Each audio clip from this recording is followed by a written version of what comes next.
এই যে খাবার পানি যখন ফুরিয়ে আসলো, তখন এই যে মা হাজরা আলাইহিস সালাম ছোটাছুটি শুরু করলেন সাফা আর মারওয়ায়, সাফা মারওয়ায়। একবার সাফার উপরে ওঠেন, একবার মারওয়া। এখনকার সাফা মারওয়া না, এখন মোজাইক দিয়ে টাইলস করে দেওয়া সাফা মারওয়া না, যেটা আমরা সাই করি, এই সাই সেই সাই না।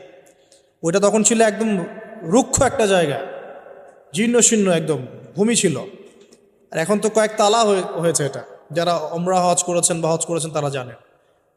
তো এরকম বিরান জায়গা সাফা মারওয়া, একজন মহিলা, একজন নারী, তার কি জাজবা, সে এই শক্তি কোথায় পাচ্ছে? সে এই শক্তি পাচ্ছে কোথায়?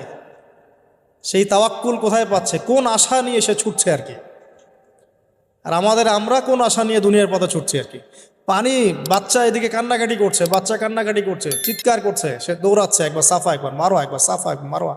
আমরা যখন হজ করতে যাই, উমরা করতে যাই, কখনো এই ফিলিংসই আসে না আমাদের মধ্যে। ওইখানে গিয়ে সেলফি উঠানো শুরু করে মানুষ। আমরা গিয়েছিলাম, অবাক হয়ে যায়, ওখানে সেলফি উঠে মানুষ বসে বসে। সাফা মারওয়া সাইয়ের কোনো ফিলিংসই নাই। এটা হাজরা আলাইহিস সালামের স্মৃতি। আল্লাহ পাকের কাছে এই দৌড়াদৌড়ি এতই ভালো লেগেছে, আল্লাহ পাক কিয়ামত পর্যন্ত রেখে দিয়েছেন। সুবহানাল্লাহ।